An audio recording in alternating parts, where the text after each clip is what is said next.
ऑमलेटसाठी लागणारं साहित्य: कांदा, मिरची, कोथिंबीर, हळद आणि मीठ, अंड एवढं साहित्य वापरलं आहे.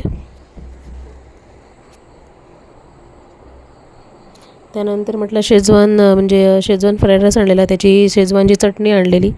सो त्याची चटणी मी तशीच ठेवली, तर आज म्हटलं वापरून टाकूया. सो त्यासाठी तेल टाकलं आहे कढईत.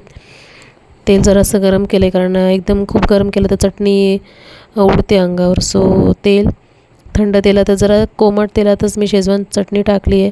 त्यानंतर कांदा फ्राय केला आहे आणि मीठ टाकलं आहे. आणि जो काही आपला उरलेला भात असतो किंवा ताजा भात केलेला असतो तो तुम्ही वापरू शकता त्यात. तसं मी आता ताजा भात लावला होता आणि तो वापरला आहे. तर चटणी जशी काही फ्राय होते तसं तुम्ही बघू शकता.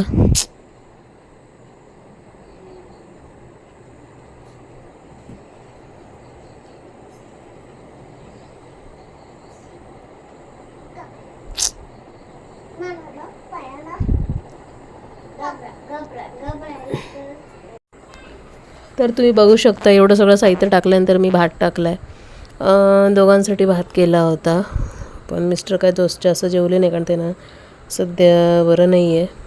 सो ते घाबरून जेवलेच नाही. सो भात मस्त झाला होता, रेड ओरिजिनल कलर आहे, मी फिल्टर लावला नाही अजून. तुम्ही बघू शकता भात रेडी आहे आणि ऑमलेट रेडी आहे. हे बाळासाठी घेतलं होतं. त्यानंतर बघायला गेलं तर कांदे पावसात घेतल्यामुळे थोडे कुसले आणि खराब झाले. तुम्ही बघू शकता अवस्था काय झाली त्याची. सो ते कांदे निवडायला वेळ लागणार होता. तर व्हिडिओ आवडल्यास नक्की तुम्ही लाईक करा, शेअर करा, सबस्क्राईब करा. काल व्हिडिओ माझा आला नाही आहे, सो आज नक्की तुम्हाला व्हिडिओ बघायला उद्या.